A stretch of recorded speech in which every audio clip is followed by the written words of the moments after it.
Which of the following would help in prevention of diuresis? Reabsorption of sodium, iron and water from renal tubules due to aldosterone. Atrial natriuretic factor causes vasoconstriction. Decrease in secretion of renin by JG cells. More water reabsorption due to under-secretion of AD. Step 1. Understand the problem. Diuresis की prevention करनी है तो उसके लिए क्या करना पड़ेगा हमें? रीनल ट्यूब्यूल्स में से जो सोडियम और वाटर है उसका रीअब्जॉर्प्शन करवा लें एल्डोस्टेरॉन की वजह से, हार्मोन है नहीं। ANF वैसो कंस्ट्रक्शन कॉज करे। जीजी सेल्स रेनिन सिक्रीट करते हैं तो उसकी सिक्रीशन कम होनी चाहिए रेनिन की।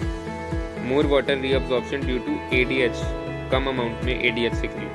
तो देखते हैं इसमें से क्या सही है। स्टेप 2. Solve the problem. तो ये हमें अपने माइंड में रखते हैं कि कंसंट्रेशन ऑफ यूरिन, मतलब डायूरेसिस मतलब होता है कि watery urine, loss of water, पर हमें ऐसा नहीं चाहिए, हमें कंसंट्रेशन ऑफ यूरिन करना है, मतलब डायूरेसिस नहीं चाहिए हमें, वाटरी नहीं चाहिए, कंसंट्रेटेड होना चाहिए। तो उसके लिए 3 मेन इंपॉर्टेंट वो हैं प्रोसेस। काउंटर करंट मैकेनिज्म, रास that is renin angiotensin aldosterone system, और ADH एंटी डायूरेटिक हार्मोन। और अगर डाइल्यूट प्रोड्यूस करना है तो उसके लिए कौन सा है? ANF, atrial natriuretic factor. जी ये तब होता है जब BP कम होता है ना, ब्लड प्रेशर, तब BP को कम करने के लिए। तो हम यहाँ पे देख सकते हैं रीनल ट्यूब्यूल्स में से सोडियम और H2O अब्सॉर्ब एल्डोस्टेरॉन, ठीक है, ये वही है ना, सोडियम रिटेनिंग है ये। तो एल्डोस्टेरॉन यहाँ पे लिखा है कि कंसंट्रेशन होगी इससे यूरिन की, रास में आता है, तो ये ठीक है। और ANF वैसो कंस्ट्रक्शन कॉज करता है, नहीं, ये हमें डाइल्यूट यूरिन करना है ना, तो ये वैसो कंस्ट्रक्शन नहीं करता, डाइलेट, वैसो डाइलेटर है, जो वेसल्स हैं उनको खोल देता है, तो उससे ब्लड प्रेशर कम हो जाता है।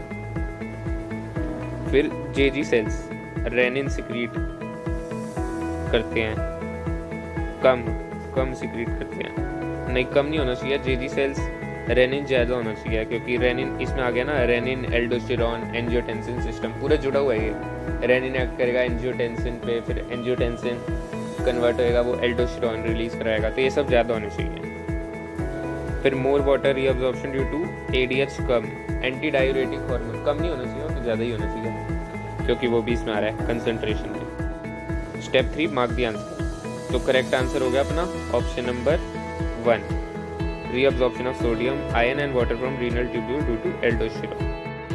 स्टेप 4 वेरीफाई कर लेते हैं। अब इसको कंसंट्रेटेड यूरिन करना है हमें, तो एक तो हो गया काउंटर करंट मैकेनिज्म, ये इसमें जो मेडुलरी इंटरस्टिशियम है ना, यहाँ पे बाहर उसमें आयरन की ऐसी कंसंट्रेशन होती है, मेंटेन रहती है, तो जिससे ये यूरिन हमारा कंसंट्रेटेड रहता है मेडुलरी इंटरस्टिशियम में।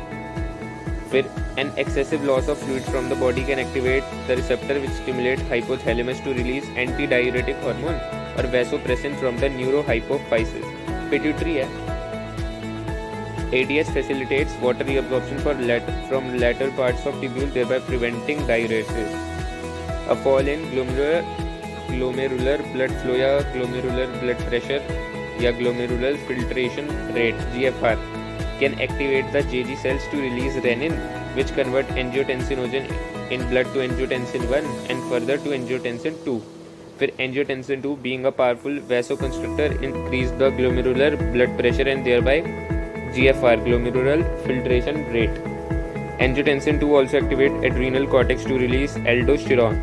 Aldosterone causes reabsorption of water and sodium from the distal part of tubule. This also lead to an increase in blood pressure and GFR. This complex mechanism is generally known as renin-angiotensin mechanism. An increase in blood flow to the atria of the heart can cause release of atrial natriuretic factor. ANF can cause vasodilation. तो vasodilation है ये, vasodilator, constrict नहीं करता, dilation of blood vessels and thereby decrease the blood pressure. ANF mechanism therefore acts as a check on the renin-angiotensin mechanism. तो ये उसका anti है जो वहाँ पे फिगर बनाई थी, ठीक है, वेरीफाइड।